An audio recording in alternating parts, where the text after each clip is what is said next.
kula wacan daawadayaal ku soo dhawaada barnaamijka bandhiga HBN. barnaamijkan qodobada aan idinkugu hayno waxaa ka mid ah qaaradda Afrika 5 sano gudahood 10 afgembi ayaa ka dhacday. toddobaadkii hore waddanka Guinea Bissau ciidamada ayaa xukunka la wareegay kadib markii doorashadii ka dhacday waddankaasi bartamihii bishan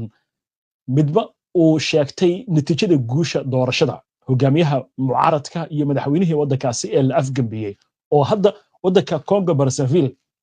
ku tagay baxsad waxaana si buuxda ciidamadu ay u sheegeen in ay u magacaabeen hogaamiyaha taliyahoodii ciidanka kaasi oo ku dhawaaqay in waddanka muddo hal sano ah xaalad degdeg ah la geliyay horay qaaradda Afrika xaggeeda galbeed afgambiye hore ayaa ka dhacay gaar ahaan Mali, Burkina Faso iyo sidoo kale waddanka Niger. haddaba macluumaad amurahan ku aadan gaar ahaan tobanka afgambi ee dhacay meelaha ka kala dhaceen ayaan xubinta koowaad ee barnaamijka idinkugu haynaa. qaybta labaadna waxaan ku eegaynaa madaxweynaha waddanka Rwanda Paul Kagame oo leh hal ayaaba ku jiraba afgambiyada qaarkood inkastoo ururka midowga Afrika si weyn ugu cambaareeyay afgambiyadaasi oo kii ugu dambeeyay oo ka dhacay waddanka Guinea Bissau oo midowga Afrika ay joojiyeen xubinnimadii ururkaasi. haddaba xogahaasi oo idil iyo Afrika iyo afgambi maxaa kala haysta ayaan barnaamijkan ku eegaynaa. aan ku hormarno si daawadayaashana u fahmaan waxaa laga yaabaa in la is yiraahdo ma 5 sano kaliya ayaa 10 afgambi ay ka dhacday qaaradda Afrika. inoo bilo warbixinta. waxaa ugu dambeeyay inqilaabka ka dhacay Guinea Bissau waxaana ka horeeyay waddanka Mali in ciidanka koloneeladii ka tirsanaa ay xukun ka tuureen madaxweynihii hore Ibrahim Boubacar bishii August 2020 bishii May 2020 ayaa asna awoodii lagala wareegay madaxweynihii rayidka ahaa ee dowladda ku meel gaarka ahaa waxaana kala wareegay colonel Asambi Gota oo horseedayay inqilaabka waxaana loo dhaariyay inuu noqdo madaxweyne ku meel gaar ah kadib markii uu ballan qaaday inuu doorasho qabanayo bishii February 2024 hase ahaatee militariga waddankaasi ayaa dib u dhigay ilaa iyo waqti aan la ogsooneyn waxa ayna cudurdaar ka dhigteen rabshadaha ay wadaan kooxaha waxa ay ku tilmaameen argagixisada ah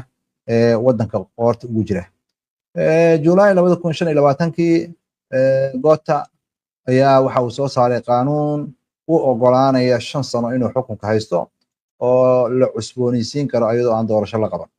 waddanka Guinea bishii September 5teedii 2021 ayaa asna waxaa ka dhacay mucaaradkii uu hogaaminayay Colonel Mamadi Doumbouya ayaa awoodii waddanka Guinea la wareegay wuxuuna xabsiga u taxaabay madaxweynihii hore Alpha Conde. Doumbouya ayaa musharax isu soo taagay horaantii November 2025 ka hor inta aanan bishii December 28 doorashadii la qaban lahaa oo laga gol lahaa in lagu soo celiyo nidaamkii dastuurka. waddanka Suudaan weega kadib xiisadii ka dhex bilaabatay hogaamiyaashii rayidka iyo kuwii militariga ee awoodda wadaagayay ee xukun ka tuuray madaxweyne Umar al-Bashir ayaa waxaa xukunka ayagana ka sii tuuray taliyihii ciidamada qalabka sida Abdel Fattah al-Burhani oo inqilaab sameeyay October 25 ilaa iyo wixii ka dambeeyay bishii April 2023 dagaal ayaa ka qarxay waddanka Suudaan oo dhex maray ciidamadii rasmiga ahaa ee dowladda iyo ciidamaan caadi ahayn oo uu horseed ka ahaa ninkii madaxda u ahaa ciidanka gurmadka degdega ah isla markaana madaxweyne ku-xigeenka hore ahaa Maxamed Xamdaan Daglo. Olaadi ayaa noqotay mid ay ku dhintaan 10,000 dhalisana mid ka mid ah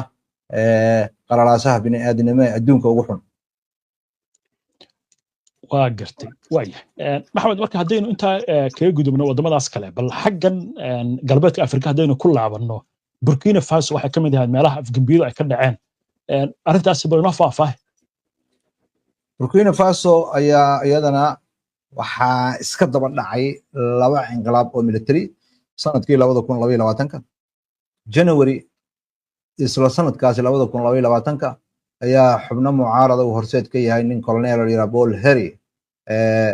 Sandago ayaa waxa uu xiray madaxweynihii wadanka madaxweyne Roger Marc Christian bishii September isla sanadkaasi 2022 ayaa saraakiil ka tirsan militariga waxay ku dhawaaqeen in ay shaqada ka eriyeen taliyihii cusbaa ee wadanka la wareegay Dambimba waxaa la wareegay xukunka Captain Ibrahim Traoré oo noqday madaxweyne ku meel gaara wuxuuna ballan qaaday in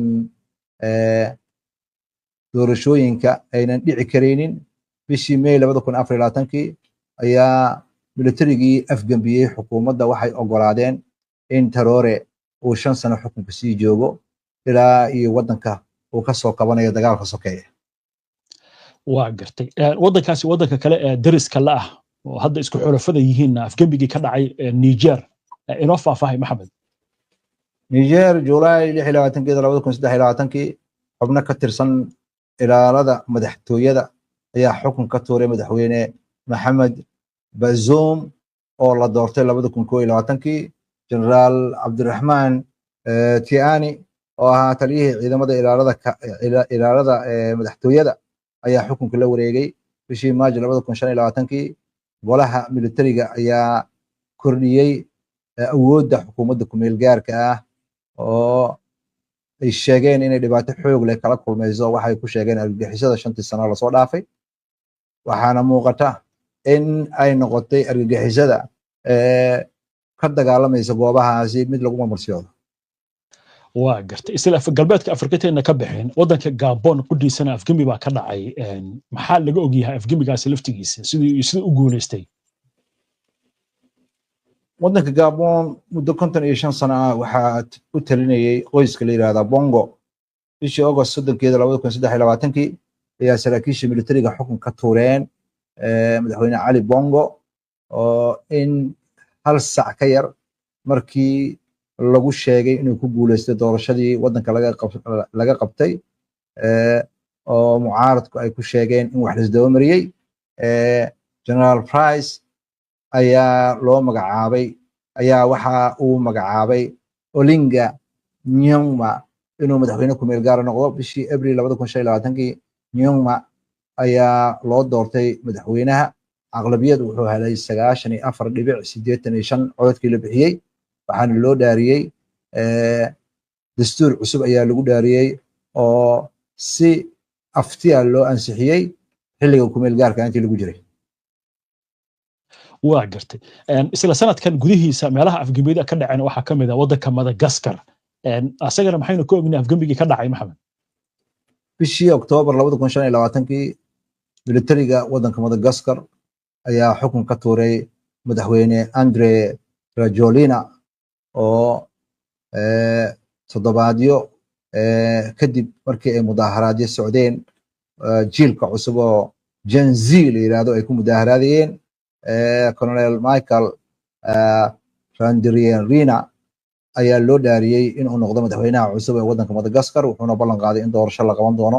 inta u dhaxaysa 18 bilood ilaa 24 bilood waxaana wadankaasi madaxweynihii hore uga talin jiray uu cararay dibadda waata haddaba afgambiyadan ka dhacay qaaradda Afrika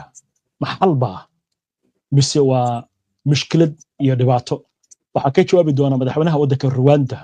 laakiin intaan u gudbin sheekadaas aynu ku hakanno